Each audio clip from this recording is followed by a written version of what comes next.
무더운 여름을 나고 있습니다. 지금 절기상 여름절기의 마지막 대서 기간인데요. 이 대서가 지나면 이제 입추가 시작되고 이 여름도 이제 곧 지나갑니다. 좋으신 주님의 평화가 여러분들 위해 함께 하기를 빕니다.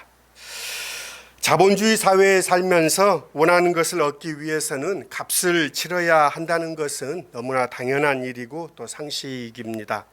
사람이 살면서 가장 많이 쓰는 말 중에 하나가 얼마예요? 라는 말일 것입니다. 바라는 것이 생긴 사람에게 가격은 우선적인 관심사가 되기 마련입니다.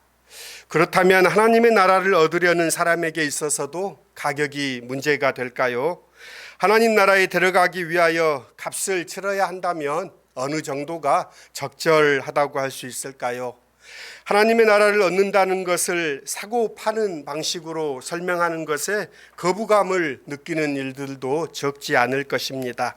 그렇지만 예수께서는 하나님의 나라를 얻는 방법이 마치 보화를 사는 것과 같다, 또 진주를 사는 것과 같다라고 말씀하십니다.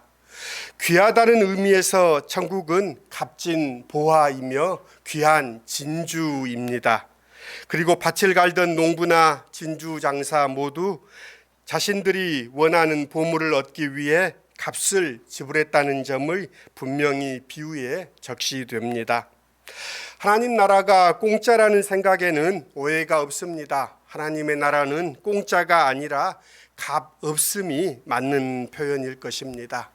값이 없다는 의미는 값을 치를 필요가 없다는 말이지 싸구려라는 의미는 아닙니다. 오히려 값 없다는 의미는 값을 매길 수 없을 만큼 귀중하다는 것입니다. 그러니까 어쩌면 하나님의 나라는 값을 치를 수 없다는 의미이기도 합니다. 우리가 값을 치르지 않고 사용하는 값진 것이 무엇이 있는지 생각해 보십시오. 우리가 숨쉬는 공기, 우리가 마시는 물, 흙과 햇볕, 바람, 그런 것들이지요.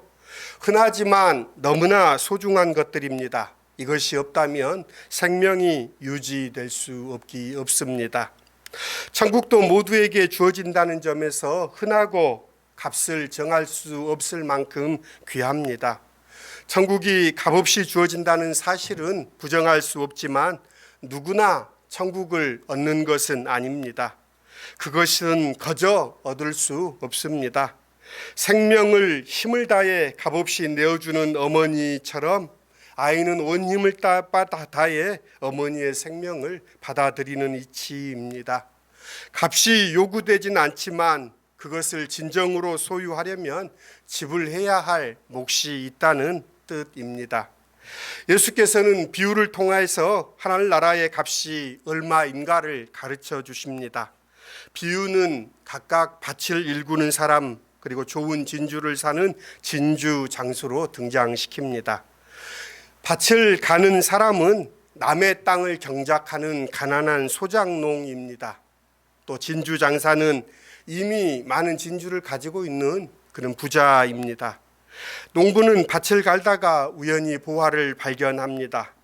그리고 진주 장사는 마음에 드는 진주를 찾으려고 애쓴 노력의 결과로 마침내 원하는 진주를 발견합니다. 천국은 가난한 자에게도 발견되고 부자에게도 발견됩니다.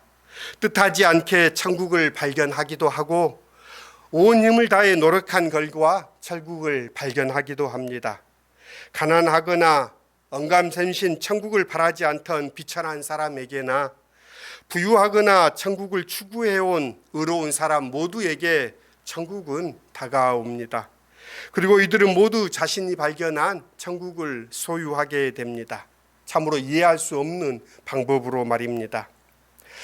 수백 년 전쟁 속에 수많은 학살과 강주 이주를 경험했던 유대 사회에서는 오래전에 땅속에 묻혔다가 주인을 잃어버린 보물이 우연히 발견되는 사례가 종종 있었습니다.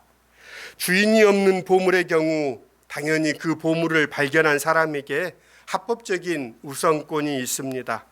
그는 아무도 몰래 그 보물을 집으로 가져올 수도 있고 양심적이라면 발견된 보물을 신고하고 땅 주인과 적절히 배분해서 가질 수도 있습니다. 비용을 들이지 않고 이익을 차지할 방법이 얼마든지 있다는 것이지요.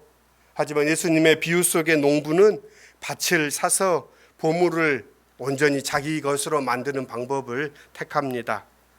보화를 누구와 나누지 않고 온전히 정정당당하게 소유하겠다는 의도라는 점에서 그의 행동은 평가할 만합니다. 그런데 납득하기 어려운 것은 농부가 자신이 가진 모든 것을 팔아서 밭을 샀다는 대목입니다. 밭을 사더라도 그 밭에 합당한 가격, 즉 시세대로만 지불하면 될 일입니다. 내가 경작하던 땅을 내가 사겠다는 것이니 가격을 낮출 명분도 충분합니다. 그런데 한 번의 흥정도 없이 자기 소유를 다 털어 땅을 산다는 것은 아무래도 합리적이지 않습니다. 진주장사의 경우도 더 이상합니다. 찾고 찾다가 마음에 드는 진주를 발견했다면 진주장사 역시 적절한 비용을 치르고 나서 수중에 넣으면 됩니다. 적절한 비용이라는 것은 사는 편에서는 가능한 한 가격을 최대한 낮은 가격을 말합니다. 그런데 진주장사는 지극히 합리적이고 경제적인 거래를 하지 않습니다. 무턱대고 그는 자신이 가진 진주를 다 팔아 원하는 진주 하나를 얻습니다. 그가 진주를 많이 가진 장사꾼이라는 점에서 이 거래는 어쩌면 막대한 손실이고 장사꾼으로서는 참 손해보는 거래입니다. 그런데 이런 거래를 행했다라고 예수는 비유합니다. 거래라는 관점에서 예수님의 이 두 비유는 어딘가 허술합니다. 그러나 잊지 않아야 할 지점은 이 비유들이 얼마의 대가를 치러야 천국을 차지할 수 있는가라는 이 질문에 대한 예수의 대답이라는 점입니다. 예수께서는 분명한 가격을 알려주십니다. 하나님 나라를 얻기 위해서 지불해야 할 값은 내가 가진 것 전부라는 말입니다. 천국은 가난한 이에게도 전부를 요구하고 부유한 이에게도 전부를 요구합니다. 그렇기 때문에 과부의 2 렙돈으로도 천국을 살 수 있으며 또한 아무리 많은 부자의 헌신이라도 그것이 전부가 아닌 이상은 천국을 살 수 없습니다. 하나님 나라를 차지하기 위해서 나의 것 전부를 값으로 치러야 한다는 말에 안도하는 사람이 있는가 하면 불만이 있는 사람도 있을 것입니다.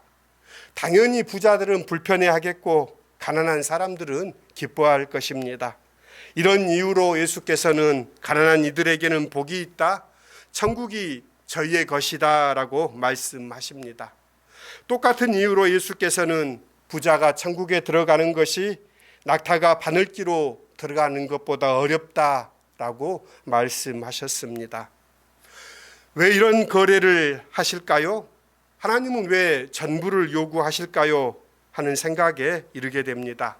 그러다가 오늘 본문과 함께 지어준 구약 본문과 서신서의 본문은 시사하는 바가 있습니다. 열왕기상 3장은 솔로몬이 왕위에 오른 직후에 한 이야기 일화를 들려줍니다. 왕위에 오른 솔로몬은 솔로몬에게 하나님은 물으십니다. 내가 내게 무엇을 줄꼬 하는 장면입니다. 솔로몬이 자신의 백성을 이끌 지혜를 하나님께 요청합니다. 선과 악을 분별할 수 있는 듣는 마음을 주시기를 청합니다. 하나님께서는 이 솔로몬을 칭찬하십니다. 그가 오래 권력을 누리고 장수하는 것을 원하지 않고 원수의 목숨도 요구하지 않았다며 그를 칭찬합니다. 이 일화는 왕이 추구해야 할 것이 무엇인가를 알려주는 것입니다. 권력을 지배하고 다스리는 힘으로 이해하는 것이 아니라 사람들을 선으로 이끌고 사람들을 살리고 돕는다는 것, 이것이 하나님의 주권과 깊이 연결되어 있습니다. 어쩌면 솔로몬이 구하는 것은 하나님입니다. 하나님의 지혜, 하나님의 은혜를 그는 구했다라는 것입니다.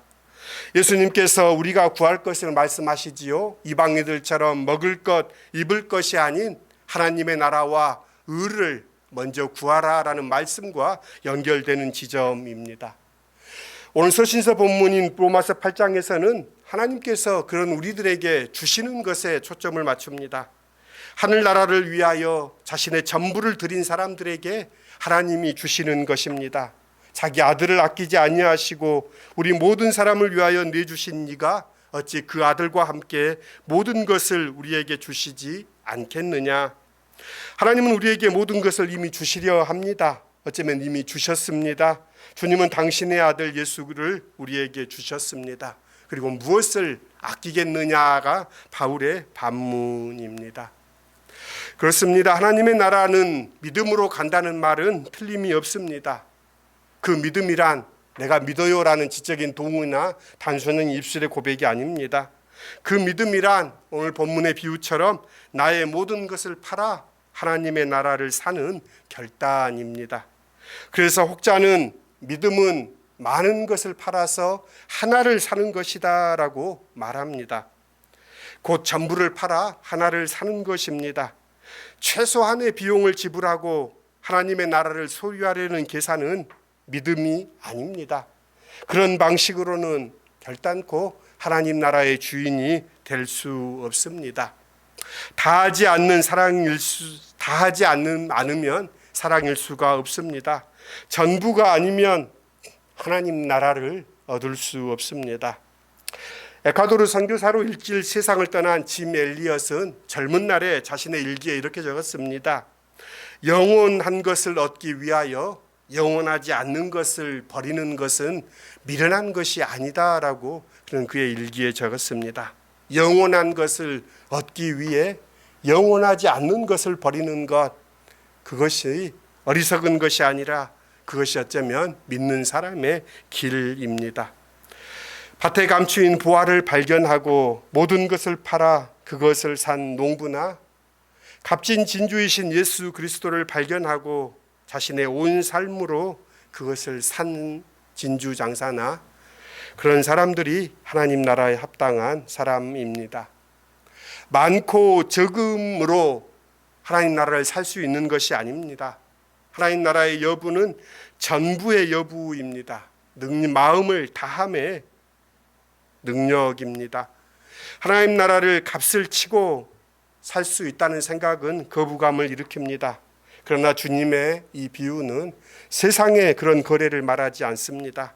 누군가에게는 이익이 되고 누군가에게는 손해가 되는 거래가 아닙니다. 하나님 나라는 전부를 팔아야만 살 수 있는 보화입니다. 여러분의 전부를 팔아야 소유하는 나라입니다. 여러분에게는 그 나라를 발견한 기쁨이 있습니까? 그 전부를 하나님께 드리는 그런 마음들이 여러분들에게 있습니까? 하나님 나라는 여러분들에게 기쁨입니까? 근심입니까? 부자 청년은 근심하며 돌아갔지요.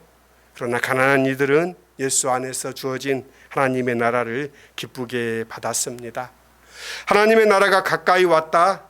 돌이켜 복음이신 예수를 받아들이는 우리 모두가 되기를 빕니다. 좋으신 주님의 평강이 여러분들과 함께 하기를 빕니다. 같이 기도하겠습니다. 밭에 감추인 보화를 발견했던 농부, 귀한 진주를 발견한 진주 장사, 그들은 모든 것을 팔아서 샀다고 예수는 이 이상한 거래에 대하여 우리에게 들려줍니다. 그렇습니다. 주님, 전부를 드려야 살 수 있는 보화가 하나님의 나라입니다. 마음과 뜻과 생각 모든 것을 하나님을 따라 사는 저희가 될 수 있도록 이끌어 주십시오. 먼저 그의 나라와 의를 구할 수 있는 지혜를 저희에게 허락하여 주십시오. 예수님의 이름으로 기도드립니다. 아멘.